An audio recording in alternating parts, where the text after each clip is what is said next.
tous et bienvenue à vous au grand rendez-vous Europe 1 CNews Les Échos. Bonjour Éric Zemmour. Bonjour Sonia Mabrouk. Et merci de votre présence. C'est votre grand rendez-vous ce dimanche. C'est aussi votre première prise de parole depuis la nomination du Premier ministre et du gouvernement. Gouvernement décrit comme penchant nettement à droite. Alors est-ce votre avis? L'arrivée fracassante de Rachida Dati en tant que ministre de la Culture va-t-elle précipiter le sort des Républicains? Et surtout, Éric Zemmour, quel véritable changement pour les Français alors que Gabriel Attal promet le retour de l'autorité au moment où notre pays fait face à d'énormes défis sur le plan du pouvoir d'achat, de la souveraineté et de la sécurité. Et plus largement, comment réinsuffler la confiance à un peuple fatigué d'être dépossédé. C'est en particulier le cas de nos agriculteurs dont nous allons parler ce matin. Pour vous interroger sur tous ces sujets majeurs, je suis entourée de mes camarades Nicolas Barré des Échos. Bonjour à vous Nicolas. Bonjour Sonia. Et Mathieu Boccoté. Bonjour à vous Mathieu. Bonjour. Éric Zemmour, lors du premier Conseil des ministres après la nomination de Gabriel Attal et du gouvernement, plusieurs journaux rapportent qu'Emmanuel Macron a dit, en s'adressant au ministre, je cite, « Votre mission est d'éviter le grand effacement de la France face aux défis d'un monde en proie au tumulte. » Éviter le grand effacement. Que pensez-vous de cette phrase et de ce défi? Je vous avoue que je suis dubitatif et interrogatif. J'ai le sentiment que Emmanuel Macron emprunte ici ou là des références, des allusions, des mots, et qu'il utilise un peu son double quinquennat. Maintenant, on en arrive à un septennat, comme une espèce de formation accélérée. Il découvre des choses qu'il n'avait pas découvertes au début de son premier mandat. Bon, évidemment, le grand effacement... je ne peux pas ne pas songer à mon propre... parce que j'avais utilisé le grand remplacement et le grand déclassement. Mais si vraiment il avait conscience de ces menaces, le président de la République n'aurait pas mené la même politique depuis 7 ans. Il n'aurait pas mené cette politique, évidemment, d'immigration qui voit 500 000 immigrés légaux rentrer chaque année. Mais par ailleurs, il n'aurait pas fermé Fessenheim, il n'aurait pas mené la politique étrangère qu'il a menée, il n'aurait pas... accepter le grand effondrement de l'école. Donc il contribue pour vous à ce grand effacement, Emmanuel Macron? Tout à fait. Il contribue au grand effacement qu'il dénonce. Ça, c'est évident. Malheureusement, alors il y a des sujets où il court après ses bêtises initiales. On va sans doute en parler sur l'énergie et sur l'énergie nucléaire. Bon. Mais pour le reste, je ne vois pas en quoi il a corrigé ses funestes erreurs du début. Est-ce que justement, à l'aune de ce remaniement et de la nomination de ce Premier ministre, c'est une correction ou un changement de cap? C'est la question que l'on pose. Et est-ce que vous êtes d'accord pour dire, vous partagez l'idée qui est celle d'un coup de barre à droite et même à droite toute? Vous savez, je parlais tout à l'heure d'un septennat d'Emmanuel Macron. Il y a eu déjà beaucoup de coups de barre. Là, on peut parler d'un coup de barre à droite, je lis ça comme vous, évidemment, qui succède au coup de barre à gauche de 2022. Qui lui-même succédait au coup de barre à droite de 2020, qui lui-même succédait au coup de barre à gauche de 2017. Vous savez, j'ai l'impression, quand on retourne le en même temps, qu'est-ce qui reste? Le en même temps. Donc on a l'impression d'une espèce d'hypnotiseur qui agite, mais qui n'endort plus personne. Mais quelle cohérence retrouvez-vous à travers cela? Ben justement, la cohérence de l'incohérence. C'est-à-dire de la succession de coups de barre successifs parce que il ne maîtrise pas, il court après l'opinion, il court après ses besoins tactiques. Mais vous ne prêtez pas de vision d'ensemble au président de la République, faire en sorte que malgré tout, à travers tout cela, il y a une espèce de vision qui se dégagerait? Ben, malheureusement, non. À part peut-être sa vision sur l'Europe, et encore, où là, malheureusement, j'allais dire, il a une vision très fédéraliste. On sent bien que, sans prononcer le mot, il rêve d'États-Unis d'Europe. À part ça, je ne lui vois pas de cohérence. Il n'y a, a pas un vocabulaire un peu plus de droite quand même, avec des mots d'autorité, d'ordre. C'est ce qu'incarne un peu Gabriel Attal. Quand vous avez raison, il y a des mots qui sont employés, vous n'avez pas tort. Maintenant, j'aimerais bien qu'il y ait des actes à la suite des mots. Parce que, je vous répète, il emploie des mots parce qu'il voit bien que l'opinion le souhaite et le réclame, et que lui-même dans ses fonctions, ce que je disais tout à l'heure, le côté centre de formation de stage de l'ENA, vous savez, il apprend. Ça ne veut pas dire qu'il ne comprend pas et qu'il n'apprend pas, mais ça veut dire que le temps passe et les dégâts deviennent de plus en plus irréversibles. Alors, il y en a un qui apprend vite, semble-t-il, c'est le nouveau Premier ministre dont on décrit une ascension fulgurante. Que pensez-vous, plus personnellement, j'allais dire, de l'homme? Et puis j'ajoute aussi, est-ce qu'il a un bilan à vos yeux, Gabriel Attal? Je le connais mal, je le connais comme tout le monde, de ce que j'en vois à la télévision. Comme vous dites, il apprend vite, il est plutôt talentueux. Maintenant, pour le reste, est-ce qu'il a un bilan? Non, le seul bilan qu'il ait, c'est l'interdiction de l'abaya. C'est pas rien à vous entendre. C'est pas rien. Ce n'était pas que des mots. Les mots, les actes. Là, pour une fois, vous avez raison, il y a eu un acte. Le reste, ce sont des annonces. Je ne vais pas critiquer ces annonces en tant que ministre de l'Éducation nationale, puisque c'était mon programme. Je ne vais pas critiquer les classes de niveau, par exemple, puisque c'était en vérité la suppression du collège unique que je réclamais. Donc, je ne vais pas critiquer dans les mots, mais il n'a pas eu le temps de le mettre en œuvre. Et moi, je peux vous dire, pour être président d'une association, vous savez, les parents vigilants de 75 000 membres qui nous font remonter des informations sur l'école, la catastrophe continue. Le niveau est toujours aussi faible, le wokisme entre comme dans du beurre, les enfants sont toujours troublés par les propos sur le genre, vous savez, sur les dysphories de genre. Vous avez vu que le Conseil d'État récemment a entériné une circulaire de M. Blanquer, que j'avais trouvé à l'époque scandaleuse, et qui favorisait ces changements de genre pour des enfants. Voilà, tout ça... Le passage de Gabriel Attal à l'éducation n'a rien changé, n'a entraîné aucune impulsion à tout cela, parce que Mathieu Bocoté a rappelé l'interdiction de l'abaya. Oui, oui. Il y a aussi le soutien au professeur mis à mal sur la laïcité. Il y a aussi, vous l'avez dit, les classes de niveau. Elles sont... Les classes de niveau. Alors quelqu'un plutôt anti-woke, Gabriel Attal? Non, tout à fait. Je vous dirais, les classes de niveau, c'est le plus important. Parce que c'est vraiment le cœur, pour moi, de la catastrophe depuis 50 ans, c'est-à-dire l'invention du collège unique dans les années 70. Mais ce n'est pas encore fait. Vous avez vu qu'il y a des résistances énormes. Donc, il faut absolument que ça soit fait. Est-ce que le successeur de M. Attal, Madame Oudéa Castéra, va le faire? Je n'en sais rien. Ce que je sais d'elle, c'est qu'elle s'affichait avec un maillot arc-en-ciel dans les tribunes de la Coupe du Monde au Qatar pour bien montrer sa révérence vis-à-vis du lobby LGBT.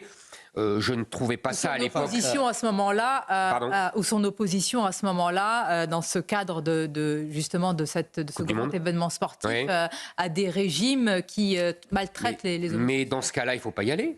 Vous savez, moi, je respecte tous les régimes et tous les peuples et toutes les identités culturelles. C'est pas moi, pour défendre l'identité culturelle française, que je vais me mettre à critiquer l'identité culturelle du Qatar.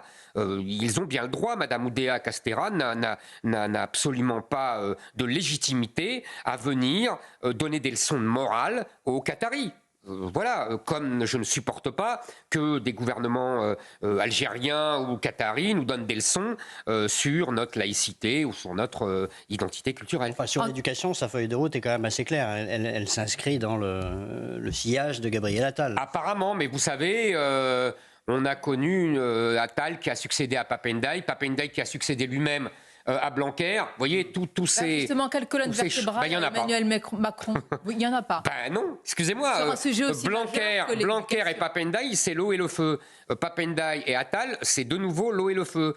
Est-ce que Mme Oudéa Castéra sera sous la coupe de M. Attal ou est-ce qu'elle s'émancipera pour revenir à ce que faisait Pape Ndiaye? Je n'en sais rien. Vous voyez, c'est tout le problème du en même temps permanent. Est-ce que vous diriez que de Gabriel Attal, qui a construit sa popularité en partie sur son passage à l'éducation nationale, est-ce que vous diriez que ça donne un cap dans lequel vous vous reconnaissez? Il va peut-être pas assez loin, mais il va dans une direction qui serait la vôtre. Écoutez, ce que je peux lui reconnaître, c'est qu'il sait lire des sondages et qu'il a bien vu que sa popularité avait explosé à partir du moment où il avait interdit l'abaya. Dont acte. Donc, c'est un garçon Mais intelligent. attendez, est-ce que ça veut dire qu'il a épousé ce que voulait la grande majorité des Français qui effectivement souhaitaient l'interdiction de la baya, ou est-ce une conviction de sa part qui arrive concomitamment avec Moi, la volonté des Français? je ne sonde C'est pas les important. reins et les cœurs. Ce que je sais de M. Attal, c'est que, en 2016, alors vous allez me dire, il était très jeune, il a quitté le Parti socialiste parce qu'il trouvait que M. Valls était trop à droite, et qu'aujourd'hui, il interdit la baya. Je pense qu'il a bien compris que l'opinion le voulait massivement. D'ailleurs, vous avez vu, ces sondages ont pris l'ascenseur immédiatement après. Donc il n'avait pas tort. Oui, mais là, vous nous parlez d'immédiateté avec les sondages. Donc, vous ne voyez pas derrière, justement, cette image, quelque chose de plus consistant, d'une épaisseur politique. Pour l'instant, je ne le vois pas. On verra bien, à l'usage. En parlant d'école, c'est la première polémique du gouvernement, suscitée par la ministre de l'Éducation, justement, Amélie Oudéa-Castéra. Elle a justifié, Éric Zemmour, le choix d'inscrire sa progéniture à l'école privée Stanislas, en raison notamment de la frustration qu'elle a ressentie lorsqu'ils étaient à l'école publique. Je la cite, « Mon mari et moi avons vu des paquets d'heures qui n'étaient pas sérieusement remplacées », a-t-elle affirmé. À un moment, on en a eu marre, comme des centaines de milliers de familles qui, eh bien, à un moment, ont fait le choix d'aller dans le privé. Depuis, polémique, elle a dû faire marche arrière, regretter, s'excuser d'avoir blessé des enseignants du public. Comment vous avez réagi?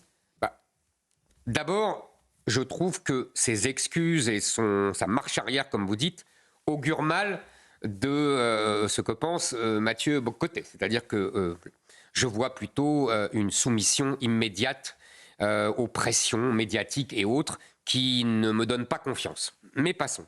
Allons sur le fond. D'abord, je voudrais dire que les polémiques sur le privé et le public sont complètement désuètes. Prenons un peu de hauteur. On sait bien que le conflit entre le privé et le public, c'est un conflit, je veux dire à l'école, un conflit du 19e siècle, quand il y avait les fameuses deux jeunesses qui s'affrontaient, l'une chez les curés, l'autre dans l'école de la République, l'une plutôt catholique et monarchiste, l'autre plutôt laïcarde et républicaine.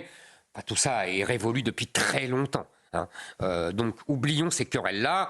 Moi je crois qu'aujourd'hui le privé est devenu, un peu paradoxalement d'ailleurs, le dépositaire des méthodes anciennes et excellentes que le public utilisait jadis, et que tous les parents qui le peuvent, évidemment, parce que ça coûte cher, en tout cas le privé hors contrat, ça coûte très cher, et donc les parents mettent leurs enfants pour éviter les ravages du pédagogisme, de la baisse de Donc niveau. une ministre le reconnaisse ainsi, ça n'a pas l'air de vous choquer en réalité. Elle le reconnaît pas vraiment,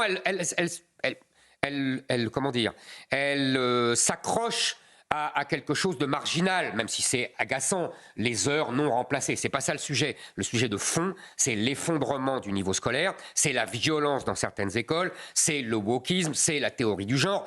Et je ne vous parle pas, dans innombrables écoles de banlieue, les ravages de l'immigration de masse et les dangers pour de nombreux enfants. Vous voyez, voilà. Mais en l'occurrence, la ministre fait comme tous les Français. Alors, je reviens sur la polémique autour de l'éducation.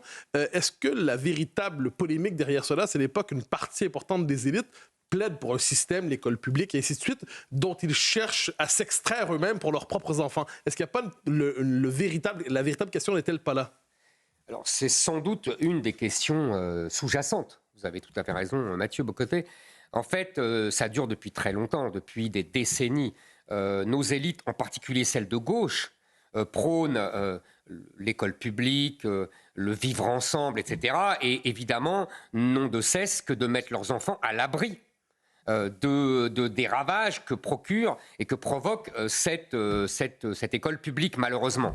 Je l'ai dit, entre l'effondrement du niveau et les conséquences de l'immigration de masse. Donc évidemment, notre ministre de l'Éducation fait la même chose que tous ses pairs, c'est-à-dire qu'elle met ses enfants à l'abri de tous ces ravages, et c'est ça qui est scandaleux, parce qu'elle tient un discours complètement opposé à cela. Mais c'est, j'allais dire, le principe même de ces gouvernements Macron. Vous m'avez dit tout à l'heure, virage à droite, discours à droite, ordre, tranquillité, etc. J'entendais déjà... Les mots que vous avez employés vous-même. Absolument, j'entendais déjà Nicolas Sarkozy parler comme ça, j'entendais déjà Manuel Valls parler comme ça. En vérité, vous avez bien compris que ce gouvernement, le casting est le même. On a toujours Darmanin, on a toujours Dupond-Moretti, on a toujours le maire, donc c'est les 3 ministères principaux, donc ça veut dire toujours 500 000 immigrés légaux de plus, toujours une justice aussi laxiste, toujours une croissance aussi faible, toujours un endettement aussi important. Ça ne va pas changer fondamentalement. Donc on va avoir exactement la même chose. C'est la continuité, c'est le changement dans la continuité, et plus la continuité que le changement. Avec une entrée surprise au gouvernement qui a suscité une avalanche de réactions et la sidération des Républicains qui l'ont exclu, celle de Rachida Dati à la culture. Avant de commenter les conséquences politiques, Éric Zemmour, sur cette arrivée, sur cette femme, sur ce parcours, pardonnez-moi, Rachida Dati, ses origines, ce qu'elle incarne, que diriez-vous ? Vous savez, c'est exactement notre discussion que l'on vient d'avoir. C'est toujours le même cirque, j'allais dire, d'Emmanuel Macron. C'est-à-dire qu'il met une femme prétendument, je dis bien prétendument, on y reviendra, de droite, à la tête d'un ministère substantiellement de gauche. Parce qu'il faut quand même voir ce que c'est et ce que c'est devenu le ministère de la Culture. Le ministère de la Culture, c'est un ministère qui finance des films qui nous racontent que des migrants deviennent profs de philo. C'est un ministère qui envoie tous ses agents à New York pour voir les nouvelles évolutions de l'art contemporain et acheter à prix d'or des œuvres absolument hideuses. C'est pas de la caricature ? Ah non, c'est vraiment dirais, ce que vous percevez c'est exactement comme ça, c'est ce qu'est devenu. Vous savez, qu'est-ce que c'est que, par exemple, pour l'art contemporain, la France est devenue uniquement un présentoir publicitaire gratuit qui met ses monuments, Versailles, le Louvre, à la disposition de ses œuvres, pour la plupart hideuses, conçues à New York. On pourrait continuer. C'est le ministère de la Culture qui impose les normes woke dans les théâtres, dans les opéras, etc. Donc c'est un ministère fondamentalement de gauche et fondamentalement woke. Je vais vous dire. Alors Rachida Dati, justement, elle incarne le contraire de ça, non ? Justement. Pourquoi vous dites prétendument de droite ? Je vais y dire. D'abord, je voudrais dire que moi, je pense on ne pourra pas imposer quoi que ce soit à ce ministère, il faut le supprimer. Je pense qu'il faut recréer un ministère des Beaux-Arts, du patrimoine, qui s'occupe avant tout de la transmission et de la protection du patrimoine. Le budget de la protection du patrimoine aujourd'hui est de 400 millions. Je pense qu'on pourrait passer largement, et Stéphane Bern serait heureux, à 2 milliards. Pour cela, il faudrait réduire les autres actions, et en particulier le service public, qui coûte, vous savez, qu'un budget de 4 milliards d'euros par an. Voyez les choix à faire. Maintenant, vous me dites, Rachida Dati est le contraire de ça. Mais, mon cher, je ne sais pas si vous avez écouté et lu Rachida Dati depuis sa nomination, lors de son discours d'intronisation, lors également de son interview ce matin, pas plus tard que ce matin, dans Le Parisien. Et quand vous regardez attentivement ce qu'elle dit, elle s'est déjà soumise à cette doxa que je décrivais. D'abord parce que Mme Dati, en vérité, n'a pas d'idéologie. On va en reparler. Mme Dati s'intéresse uniquement à sa carrière et à ses postes. L'idéologie, ça lui passe au-dessus. Maintenant... Mais elle a fait carrière à droite. Elle a fait carrière avec Nicolas Sarkozy. N'est-ce pas un peu réducteur non, c'est pas réducteur. Pourquoi elle en particulier mais pas elle en particulier. Donc alors tout le monde, pardonnez-moi, quasiment tout le monde politique s'intéresse à sa carrière. Oui, absolument. Vous avez raison. Tous les vieux partis s'intéressent d'abord à leur carrière et à leur poste. Vous avez tout à fait raison. C'est bien le drame de la démocratie française aujourd'hui. Ça, je vous l'accorde volontiers. Madame Dati n'en est qu'une représentation, je dirais, spectaculaire, comme tout ce qu'elle fait. Maintenant, regardez ce qu'elle a dit. Je reviens à ce qu'elle a dit. Elle a parlé de lutte contre les discriminations. Elle a parlé de diverses choses, de culture populaire. Qu'est-ce que ça veut dire, culture populaire ? Non, parce que maintenant, c'est l'inverse de la culture élitiste. Non, je vais vous dire pourquoi. Parce que populaire a été complètement biaisé. Parce que maintenant, on parle de quartiers populaires pour les quartiers islamisés. Donc, ça veut dire, en vérité, la culture amenée aux jeunes de banlieue. Ça veut dire encore plus d'argent dépensé pour rien. Vous avez vu, par exemple, je vous donne un exemple. Le pass culture, annoncé à grand renfort de publicité, qui a coûté 200 millions d'euros. Qu'est-ce on se rend compte de quoi ? On se rend compte que ce pass culture a servi avant tout à acheter des mangas. On n'a pas vu les jeunes se précipiter sur Balzac ou Chateaubriand.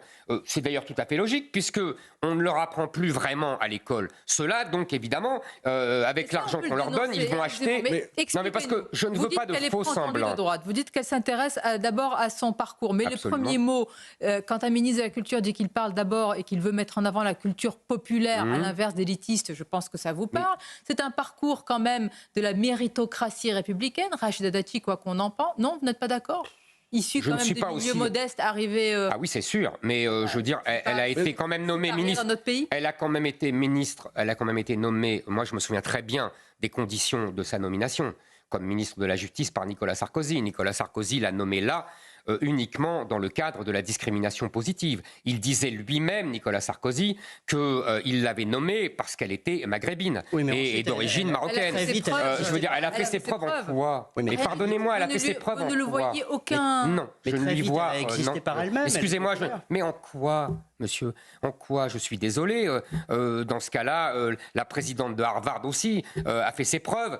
Et on se rend compte... Vous savez, moi, à partir du moment où on est nommé parce que, d'après ce qu'on est, et non pas parce qu'on a fait, pour moi, je n'y vois pas grand mérite. Ce qui est vrai, Éric Zemmour, c'est que vous avez deux visions de la France. Elle l'a dit d'ailleurs. Elle a dit qu'elle était de droite, mais pas du tout qu'elle partageait la vision de la France. Là, il faut voir deux oppositions, deux visions. En tout cas, elle l'a souvent mis en avant. Madame Dati n'est pas de droite. Madame Dati. Alors pourquoi ça gêne tant la droite ? Madame Dati. Mais pourquoi ? Parce qu'elle est membre des Républicains. On va arriver à cette discussion. Elle est membre des Républicains. Et là, effectivement. Là où Sonia Mabrouk a tout à fait raison, c'est qu'elle incarne un certain état d'esprit des dirigeants, en tout cas de la plupart des dirigeants des Républicains. C'est-à-dire que, vous savez... c'est quand même la droite, ça. Je dirais que, comme ils disent eux-mêmes, c'est la droite et le centre, et c'est surtout le centre. Et qu'ils ont été la droite, ils ont trahi la droite depuis 40 ans, et qu'il ne reste que le centre. Et que ce sont pour la plupart des centristes. Et Madame Dati est une incarnation parfaite de ce que je viens de dire, c'est-à-dire que, vous savez, Madame Dati était quand même la plus populaire auprès des sympathisants LR après Nicolas Sarkozy. Mais manifestement, Madame Dati se moque des sympathisants LR. Pourquoi dites-vous ? Mais parce qu'elle est allée chez Macron. Elle disait elle-même que aller faire un accord avec Macron, c'était le baiser de la mort pour les Républicains. Pour une fois, je suis d'accord avec elle. Je pense qu'elle a trahi les sympathisants LR, elle a trahi les électeurs LR, comme nombre de dirigeants LR qui sont partis chez Macron. Vous savez, Renaud Muselier a un mot très drôle, il dit « Bientôt, il y aura davantage de cadres LR au gouvernement que... chez LR. Ouais. Je pense tenir dans une cabine téléphonique. Je pense qu'il a raison. Je pense qu'il a raison. En vérité, attendez, je pense qu'il a raison. Je pense qu'aujourd'hui, un dirigeant LR qui n'est pas ministre, c'est quelqu'un à qui on n'a pas demandé d'être ministre. C'est ça qui est grave. Moi, je considère, pour paraphraser Renaud Muselier, qu'il y aura bientôt plus d'électeurs LR chez Reconquête que chez LR. Je leur dis aux électeurs de LR, vous avez été trahis, vous avez été ridiculisés, vous avez été abandonnés. Donc je vous dis, votre maison, aujourd'hui, c'est Reconquête. C'est le seul parti de droite, vous me parliez de la droite, c'est le seul parti de la droite, parce que c'est le seul parti qui lutte à la fois contre l'islamisation du pays, contre les woke, pour l'excellence scolaire et pour une économie Soyons clairs, de droite. Éric Zemmour, donc vous lancez, d'ailleurs vous pronostiquez, si je vous comprends bien, un effacement des LR définitif, et là vous êtes en train de lancer un appel, non pas au parti, non pas aux chefs et au chapeau à plumes, si je puis dire, mais aux électeurs de vous rejoindre, parce que vous seriez le seul parti de droite. Bien sûr, je fais d'abord appel aux électeurs du Parti républicain, qui sont des Français fidèles, qui sont des Français engagés, qui sont des Français qui aiment la France. Je leur dis, LR ne mérite plus vos suffrages. Aujourd'hui, voter et soutenir LR, c'est voter et soutenir un futur ministre de Macron. Maintenant, il y a des différences, si vous voulez. Le chemin pour les chapeaux à plumes, comme vous dites, de LR, ce n'est pas obligatoirement Emmanuel Macron. Regardez, moi, au début, pendant la campagne électorale, Guillaume Pelletier, qui était le numéro 2 du parti, m'a rejoint. Je sais qu'il y a chez LR des gens qui sont beaucoup plus proches de Reconquête que d'Emmanuel Macron. Pourriez-vous les nommer ? Il faut... Comment ? Pourriez-vous les nommer ? Mais bien sûr, c'est facile. François-Xavier Bellamy, Nadine Morano, Bruno Retailleau, même Éric Ciotti, tous ces gens sont en vérité beaucoup plus proches, Olivier Marleix, et tous ces gens sont en vérité beaucoup plus proches de moi et de nous que de Emmanuel Macron. Maintenant, c'est à eux de choisir aussi. C'est à eux de savoir ce qu'ils doivent faire et où ils doivent aller. Le chemin est tracé. Et votre main est tendue. Une courte Absolument. pause. Et également de l'opposition. Vous en avez parlé avec les LR, que vous avez appelé à vous rejoindre, en tout cas d'abord les électeurs. Éric Zemmour, il y a aussi évidemment le Rassemblement national. Dans le journal du dimanche, ce matin, Marine Le Pen et Jordan Bardella se disent totalement prêts à gouverner. Est-ce que vous êtes prêts à gouverner avec eux ? Il faudrait d'abord leur poser la question. Je crois que c'est moi qui ai proposé un grand rassemblement des droites pendant la présidentielle et après. Et c'est Madame Le Pen qui l'a rejeté en disant qu'elle n'était pas de droite et qu'elle ne voulait pas s'allier au parti de droite. Et d'ailleurs, elle l'a montré, puisque pendant l'entre-deux tours de la présidentielle, elle a fait des risettes à Jean-Luc Mélenchon et à la France insoumise, et elle a méprisé mes électeurs qui pourtant ont voté pour elle selon mes consignes de vote. Comme d'ailleurs elle l'avait fait, ce n'est pas personnel, elle avait fait la même chose en 2017 avec l'électorat de François Fillon, qu'elle a également méprisé et dédaigné. Et d'ailleurs, c'est assez cohérent avec ce qu'elle dit. Vous savez, en vérité, nous sommes deux partis différents. Ce n'est pas un hasard, ce n'est pas seulement ma volonté personnelle. S'il y avait deux candidats à la présidentielle, elle et moi, et s'il y a deux partis, nous ne sommes pas les mêmes. Nous sommes très différents. Mais deux partis dans un même bloc. C'est-à-dire il y a le bloc de gauche, il y a le bloc central, il y a le bloc national. Dans ce bloc, vous êtes des partis rivaux, mais dans un même camp. Oui, absolument. Mais même on pourrait ajouter, alors dans ce cas-là, tous les gens de LR que j'ai cités tout à l'heure.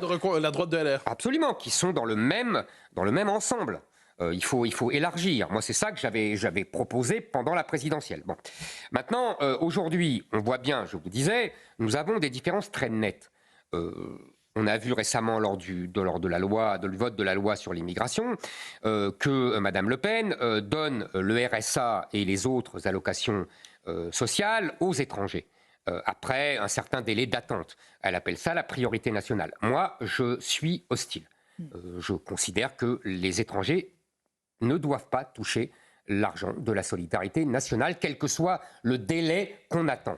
Par ailleurs, Mme Le Pen a montré également avec son groupe qu'elle refusait de faire travailler les gens qui étaient au RSA. Elle a refusé de voter ce texte. Moi, je l'aurais voté parce que je pense qu'il faut lutter contre l'assistanat. Par ailleurs, Mme Le Pen dit elle-même qu'elle pense qu'il n'y a pas de guerre de civilisation et que l'islam est compatible avec la République. Je pense exactement le contraire. Vous êtes seulement enfin sur l'économie. Irréconciliable alors. Pardon ? Vous êtes seulement différent ou irréconciliable alors ? Attendez, je finis et je vous réponds. Sur l'économie, enfin, Mme Le Pen défend un programme qui aurait ravi la gauche des années 70. Moi, pas. Je suis pour l'économie de marché, je suis contre l'assistanat, je suis pour le travail et je suis pour la baisse des impôts. Alors maintenant, comment ? Là, vous nous décrivez, si je comprends bien ce que vous dites, une femme de gauche. C'est vous qui le dites. Non, ça c'est ma question. Un point d'interrogation à la fin. En tout cas, elle a beaucoup d'éléments de la gauche. D'ailleurs, c'est pour ça qu'elle ne se reconnaît pas dans la droite. Elle le dit elle-même. Alors vous me dites maintenant, est-ce que c'est irréconciliable ? Je ne pense pas. Si vous voulez, je pense que nous avons aussi des points communs. Là, j'ai montré, si vous voulez, les différences nettes et je crois très importantes pour les électeurs pour qu'ils fassent leur choix. Après, je finis simplement. Je dis simplement, je pense quand même qu'on peut se rassembler tous, c'est-à-dire le Rassemblement national, les Reconquêtes et les LR que j'ai cités tout à l'heure, autour d'un programme commun, comme aurait dit la gauche dans les années 70, avec nos différences. Maintenant, il faut bien comprendre, il faut bien que les électeurs le comprennent. Madame Le Pen ne veut pas de ce rassemblement, ni avec moi, ni avec les gens de LR. En vérité, elle ne conçoit la politique comme une absorption. Bien, mais ça sent attendez, donc je pense... Attendez, donc je pense que pour que les électeurs... Attendez, je finis. Les électeurs qui sont favorables à ce que je viens de décrire doivent voter Reconquête et mettre Reconquête en tête. Parce que seule Reconquête imposera cette alliance et cette union aux gens de RN et aux gens de LR. Maintenant, j'écoute vos questions. On va aller aussi sur, toujours en parlant en tout cas à l'aune des européennes, Gabriel Attal est présenté ou perçu comme étant, Éric Zemmour, l'arme anti-Jordan Bardella en vue justement de ces élections pour contrer ou du moins contenir le score du RN à ces élections. Rappelons que votre tête de liste, c'est Marion Maréchal. On va parler de cette génération aujourd'hui qui monte, mais que pensez-vous justement de cette arme anti-Jordan Bardella ? Écoutez, vous savez, je n'ai pas spécialement envie de parler de la présidentielle de 2042. Moi, je reste avec les Français en 2024. Je suis plus prosaïque. J'ai bien compris que les médias qui nous avaient vendu et survendu le duo Marine Le Pen-Macron commencent à se lasser et veulent nous inventer et nous vendre le même duo en version 2.0, relooké, détoxé ou botoxé, qui était Bardella-Attal. Donc, bon. Maintenant, si vous voulez me dire que ces européennes seront l'occasion d'un renouvellement de génération, de l'avènement d'une nouvelle génération de trentenaires, j'en ai tout à fait pris acte. Mais qu'est-ce que ça change ? J'ai désigné Marion Maréchal. Mais je dirais c'est pas la jeunesse. Mais ça passe. Pardon ? La jeunesse, c'est bien, mais ça passe. Gabriel Attal, là, a 34 ans. Jordan Bardella, a 28 ans. Marion Maréchal, 34 ans. Saut générationnel, mais j'allais dire, dans les idées. Est-ce que ça donne Alors, simplement... vous avez tout à fait raison. La jeunesse, ça passe. Moi, je me souviens, parce que justement, je ne suis plus jeune, qu'en 1984, lorsque Laurent Fabius avait été désigné Premier ministre par François Mitterrand, il avait 37 ans, c'était la même génération, enfin le même âge, on avait aussi parlé dans les médias de saut des générations, etc. Et puis, 4 ans plus tard, c'est un septuagénaire, malade qui plus est, François Mitterrand, qui avait été élu. Donc vous voyez, ça passe d'autant plus vite. Maintenant... moi, l'important, et vous avez tout à fait raison, ce sont les idées, ce sont les convictions. Et c'est pour ça que j'ai été heureux de désigner Marion Maréchal comme tête de liste aux européennes, parce que c'est une femme de conviction, c'est une femme qui est sincère, elle ne met pas spécialement sa jeunesse en avant, elle met ses idées, ses convictions, celles que je vous ai données tout à l'heure, hein, c'est-à-dire contre l'islamisation du pays et de l'Europe, Mais quel serait comment Marion Maréchal se démarque-t-elle de Jordan Bardella ? Sur quel sujet ? Mais je vais être obligé de me répéter. Non, là, je sur les pense européennes, parce que... Oui, aux européennes. Je pense que Marion Maréchal et la liste de reconquête qu'elle conduira avec des jeunes, je vous rassure, il y aura toute une nouvelle génération dans cette liste que nous désignerons. Elle pourra dire légitimement qu'elle conduit la seule liste, vous m'entendez, la seule liste qui soit contre l'islamisation de la France et de l'Europe. Jordan Bardella ne lutte pas contre l'islamisation de la France et de l'Europe. Attendez, je continue. Que ce soit non, je ne suis pas d'accord. du côté d'Emmanuel Macron ou Jordan Bardella, je crois que personne ne va dire qu'ils sont pour l'islamisation. Oui. Je n'ai pas dit qu'ils étaient pour, j'ai dit qu'ils ne luttaient pas contre. Quand on dit, comme Madame Le Pen, que l'islam est compatible avec la République, on ne lutte pas contre on parle de deux choses l'islamisation. différentes. Ah non, on ne parle pas du tout de la même chose. Bon. On ne parle pas du tout de la même chose. On parle de la même chose. Il faudrait une heure de... Oui, il faudrait une heure de débat, c'est vrai. Donc, je continue, mais ce n'est pas seulement ça. Madame Marion Maréchal est également pour une économie de droite, contre l'assistanat, pour le travail, pour la production. J'espère qu'on aura le temps d'en parler. Elle est contre l'idéologie woke, elle lutte contre l'idéologie woke. Tout ça fait une spécificité qui distingue nettement de la liste conduite par Jordan Bardella. Quel serait le seuil de réussite pour reconquête aux européennes? Pardon? Parce que vous nous disiez, on va arriver en tête. D'accord, mais pour l'instant... J'ai pas dit ça. J'ai dit, si les électeurs de droite veulent une union des droites, il faut qu'ils mettent à la présidentielle, mais je reviens reconquête en tête. Quel serait le seuil de réussite? Mais il n'y a pas des députés ou mais écoutez, le plus possible. Je n'ai pas de, je note pas de seuil. Le plus possible de députés. Il n'y aura aucun réajustement d'arguments et de la stratégie de la campagne des européennes eu égard à la nomination de ce nouveau Premier ministre. Et franchement, ça ne change rien. Ça ne change rien. Bien. Regardez ces chiffres, on va les voir s'afficher à l'écran, Éric Zemmour. Les intentions de vote au premier tour de la présidentielle. Alors là encore, nous sommes dans la politique fiction. Si l'élection se déroulait dimanche prochain, d'abord ça montre que Marine Le Pen et on va les voir, Édouard Philippe font la course en tête. Voilà encore un nouveau, peut-être diriez-vous, duo-duel. Et puis quant à vous, vous êtes à 6, au mieux à 9%, si c'est le duel Attal-Bardella. Qu'est-ce que ça vous inspire ? Que il y a un socle d'électeurs qui a voté pour moi, qui a résisté à la pression médiatique, surtout à la pression du vote utile pendant la présidentielle, qui me reste fidèle, qui a compris ce que je viens de vous dire. Et j'espère, à l'occasion de la campagne, qu'on peut changer. Vous savez, ces sondages-là, 3 ans et demi avant la présidentielle, j'en ai connu d'autres. Monsieur Juppé était élu, Monsieur Jospin était élu, Monsieur Balladur était élu, je pourrais même remonter plus loin, Monsieur Barre était élu. Vous voyez, il n'y en a pas un qui était président de la République. J'ai beaucoup parlé, Éric Zemmour, avec vous des conséquences du remaniement, mais vous le savez très bien, ce qu'attendent les Français, ce sont des résultats. Et justement, le nouveau Premier ministre, Gabriel Attal, veut parler aux classes populaires, à la France qui se lève tôt. On l'a entendu dans le Nord-Pas-de-Calais avec des habitants sinistrés. Et au-delà, il veut parler à cette France qui souffre de l'inflation, aux dépossédés, comme le dit Christophe Guilluy. L'inflation est un impôt qui pèse en particulier sur les plus défavorisés, qui souvent rognent sur leur alimentation, leurs soins. Est-ce que vous croyez que ce gouvernement peut faire quelque chose quand il parle notamment d'ailleurs de la baisse des impôts? Alors, il y a plusieurs questions dans votre question. Il y a d'abord l'inflation et puis la baisse des impôts. Parlons d'abord de l'inflation, si vous le voulez bien. C'est effectivement... Et la baisse d'impôts, non, mais on va en parler, puisque le gouvernement en parle depuis 7 ans, puisque nous avons le même ministre de l'économie et des finances.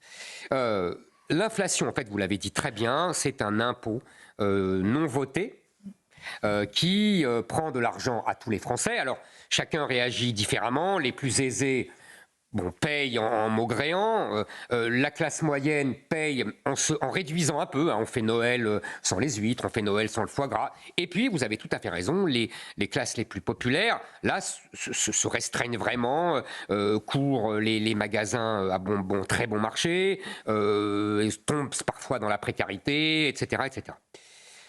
Il y a, depuis quelques semaines, une petite musique venue de Bruno Le Maire et aussi des médias qui répètent que l'inflation est jugulée, l'inflation est canalisée. En vérité, c'est une erreur d'optique. On voit bien que globalement, les chiffres donnés par l'INSEE sont stabilisés, voire une hausse moins importante que celle qu'on a connue.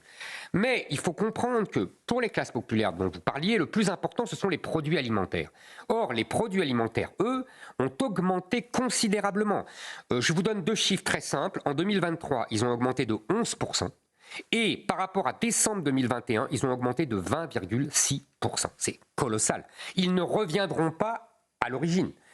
Pourquoi on a ces différences de chiffres? Parce que c'est là aussi une vieille histoire. Vous vous souvenez, dans les années 70, la CGT avait son propre indice.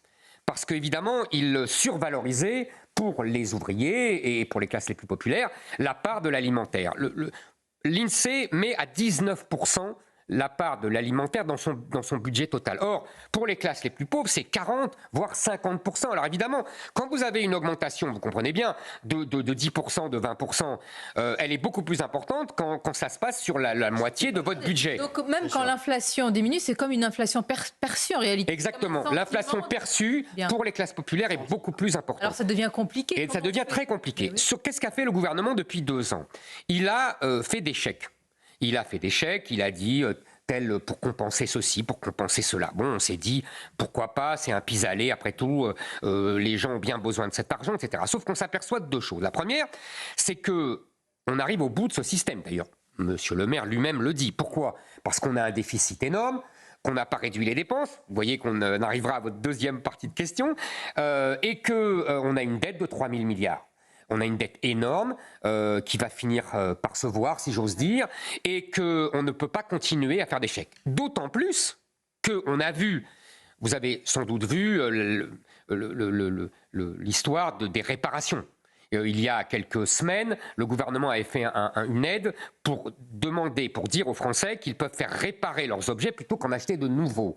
Ah, on a cru ça formidable. En vérité, qu'est-ce qui s'est passé? Les réparateurs ont augmenté leur prix à due concurrence du chèque fait, de 12%, je crois.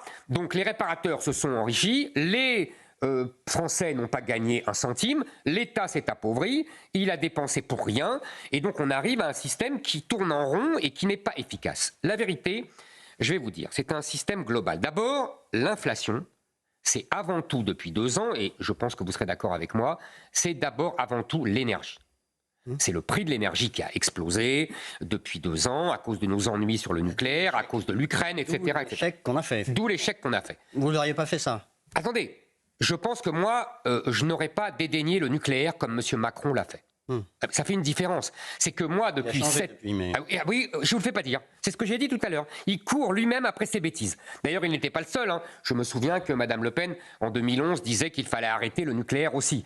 Donc, tous ces gens changent selon l'opinion. Moi, depuis 10 ans, je dis qu'il faut le nucléaire et notre industrie, qu'elle est souveraine, qu'elle est pas chère. Donc là-dessus, maintenant, on est d'accord. Mais c'est fondamental. Et il faut continuer à faire des centrales nucléaires. Il faut continuer à mettre l'argent là-dessus, quitte à affronter l'Allemagne. Parce que nous avons un vrai conflit en Europe avec l'Allemagne qui, comme a fait la bêtise de renoncer au nucléaire, veut nous entraîner dans sa bêtise. Mais j'ai l'impression que vous êtes souvent d'accord finalement avec Macron, parce que vous dites... C'est plutôt Macron qui est d'accord avec moi. Je suis libéral, je suis pour la libre entreprise, pour le marché. Mais c'est quoi la différence avec Emmanuel Macron? Il y a des points en commun. Vous avez tout à fait raison. Sur le plan économique, je vous dis, en l'occurrence, il est d'accord avec moi sur le nucléaire. Vous êtes d'accord, il a mis 7 ans à changer d'avis. Mais pour le reste, pour la lutte contre la cistana, par exemple, je trouve qu'il ne le fait pas assez.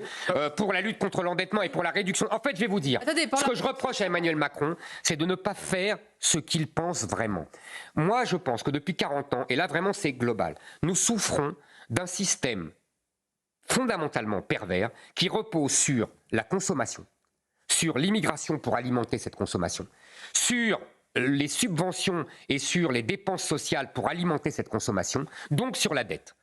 Ça entraîne de l'assistanat, ça entraîne une économie de services et non pas industrialisée. Moi, ce que je voudrais, c'est changer complètement de système, faire reposer un nouveau système sur la natalité française, sur la production, sur la baisse des impôts, sur la baisse des dépenses sociales et la baisse des dépenses budgétaires. Vous baissez les impôts, la dette augmente. Oui, si vous ne baissez pas les dépenses. D'accord, donc vous voulez un système de baisse d'impôts, de baisse drastique de dépenses. Absolument, des dépenses sociales et des dépenses budgétaires. Il y a énormément de gaspillage, Sonia Mabrouk, énormément. Si vous voulez, je vous donne 2-3 exemples très vite. Est-ce que vous savez que dans le cadre de l'aide publique au développement, nous donnons en 2023 500 millions au Brésil, 500 millions au Maroc, 380 millions à la Colombie. Nous donnons même, c'est pour vous faire rire, 190 millions à la Chine. Nous donnons 190 millions à la première puissance du monde. Mais c'est une réponse facile, parce que non. Étrangère, parfait, mais les dépenses sociales pour les Français. Très bien. Alors on va continuer. Est-ce que vous savez, Mathieu Bock-Côté, qu'on donne en 2023 11 milliards aux associations d'aide aux migrants, aux associations, vous voyez, toutes les associations politisées qui passent leur temps à attaquer le gouvernement. Ça, c'est des dépenses inconsidérées qu'on peut... Et qui font parfois le travail aussi du gouvernement. Oui. Vous coupez tout le robinet à toutes les associations. Non, pas toutes les associations. Il y a des associations sportives, évidemment. Mais les associations politisées, oui, je coupe le robinet à ces associations politisées. C'est facile. Une association qui organise les matchs de foot du dimanche, c'est pas comme une association qui aide les migrants et qui conseille les migrants pour se faire régulariser. Vous voyez, il y a une différence. Donc oui, je coupe. On peut continuer avec le... Attendez. Français tiennent, qu'il faudrait couper. Alors attendez. Les dépenses sociales, on est à 800 milliards de dépenses sociales. Et vous avez remarqué, 800 milliards, Mathieu Bock-Côté, de dépenses sociales. Oui, on n'est plus dans des chiffres... Vous avez parlé d'un État quasi communiste pour la France. Absolument. Alors, je vais vous dire pourquoi je parle d'État quasi communiste. C'est parce que nous arrivons, ça c'est un autre chiffre, à près de 60% de dépenses publiques dans l'économie. Vous vous rendez compte ? C'est un État quasi communiste. Ça veut dire que le privé ne représente que 40%. Comme quand, vous savez, on dit il y a 57% de prélèvements obligatoires au public, ça veut dire qu'il n'y a que 43% pour le privé. Et c'est ces 43% qui font tourner toute la machine. Donc oui, il faut réduire les dépenses. Et oui, il faut réduire les dépenses sociales. Moi, je vais vous dire, je ne touche pas ce qu'on appelle le modèle social français, c'est-à-dire la sécurité sociale. C'est-à-dire les gens, ils y tiennent, ils ont bien raison, ils cotisent et ils ont le droit à un système sérieux, qui marche, parce que ça ne marche plus. Mais je vous rappelle que nous sommes le pays des déserts médicaux, nous sommes le pays où l'hôpital Georges Pompidou fait un appel aux dons pour un scanner, nous sommes le pays où le système des urgences à l'hôpital est tiers-mondisé, vous voyez, il faut arrêter avec notre système social, il ne marche plus en vérité. Plus on dépense et moins il marche. Pardon ? Donc là, il faut les augmenter. Non, il ne faut pas les augmenter. Il faut réduire les dépenses qui sont contre-productives. Évidemment, d'abord, les dépenses, je vous en ai parlé tout à l'heure, de solidarité nationale qui sont données aux étrangers. Mais pas seulement, il faut lutter contre l'assistanat, il faut lutter contre les dépenses sociales d'assistance. Je vous répète, il ne faut pas toucher au système de la sécurité sociale. Sauf que depuis 40 ans, nous avons élaboré un système à côté de la sécurité sociale, qui est complètement parasite et qui entraîne et qui favorise l'assistanat. Il faut couper là-dedans. Éric Zemmour, il y a aussi, parmi, j'allais dire, dans tout ce tableau, il y a les Français qui souffrent, il y a les agriculteurs. Sur la scène européenne, vous avez vu ce vent de colère qui souffle, alors surtout en Allemagne, avec des images impressionnantes, mais pas seulement, avec il livrait des spécificités en Allemagne, mais qui sont aussi des particularités européennes. Pourquoi on parle si peu de ce sujet? Les agriculteurs n'en peuvent plus. Vous avez tout à fait raison. Le sort des agriculteurs est absolument tragique. Ce sont des gens qui sont harcelés, agressés par d'abord la bureaucratie. La bureaucratie, on n'a pas parlé de la bureaucratie tout à l'heure dans les dépenses budgétaires, qui est absolument insupportable en France. On passe notre temps à faire des processus de simplification qui complexifient en vérité. Les agriculteurs en sont les premières victimes. Ils sont aussi victimes de l'autoritarisme de la Commission de Bruxelles. Est-ce que vous savez aujourd'hui que pour semer et pour récolter, il y a des dates précises imposées par la Commission de Bruxelles, des technocrates qui n'ont jamais vu de terre de leur vie et qui n'ont jamais cultivé quoi que ce soit, même pas des fraises, et qui les obligent à semer et récolter en temps voulu. Si jamais quelque chose se passe, le climat, quelque chose qui a changé ça, et que les agriculteurs doivent s'adapter, eh ben, ils ne touchent plus leurs aides. Est-ce que vous vous rendez compte? Par ailleurs, les agriculteurs sont au cœur de tous les dérèglements de la France. Il n'y a plus de services publics, il y a des déserts médicaux. Vous savez, j'ai une agricultrice qui m'a raconté, Mathieu Bocoté, je vous assure que ça m'a fait froid dans le dos, qu'elle s'est arraché une dent elle-même parce qu'elle ne trouvait pas de dentiste avant plusieurs mois. Est-ce que vous vous rendez compte? On est revenu là carrément au 19e siècle, voire au 17e. En tous les cas, c'est important de parler de ces sujets puisqu'on a commencé, il est vrai, par la politique qui est parfois considérée comme la politique politicienne. Bien sûr. Et le gouvernement, il y a la vie il y a la vie des gens. Et c'est horrible. Je vous assure que ce que je vous raconte est authentique. Ça m'a secoué. Et ce sont des gens qui subissent les agressions de bandes venues de partout, qui leur volent leurs tracteurs, etc., etc. Donc vous voyez, ce sont des gens qui sont à la rencontre de toutes les violences, on peut dire, faites à notre peuple. Et on va conclure, Éric Zemmour, s'il devait y avoir une décision importante, majeure de Gabriel Attal, quelle serait-elle? Une décision vraiment à prendre d'urgence, là, dans les premiers jours où il y a encore un petit état de grâce. Je ne sais pas s'il va durer longtemps pour le Premier ministre. Vous savez, je ne sais pas. Vous savez, je pense... C'est difficile de répondre à votre question parce que, d'abord, il n'est pas président de la République, donc il n'a pas vraiment les manettes. En plus, c'est une espèce de mini-moi, c'est-à-dire que c'est une mini-Macron. Donc, il sera dirigé par Emmanuel Macron. C'est Emmanuel Macron qui a le pouvoir et qui va le garder. Donc, il fera ce qu'Emmanuel Macron lui dira. Et pour l'instant, je n'ai pas vu de grandes réformes que moi-même j'attendais qui pouvaient sauver ce pays en grave danger. Donc, je reste dans l'opposition. On l'a bien compris. Merci Éric Zemmour. Merci d'avoir été notre invité pour ce grand rendez-vous.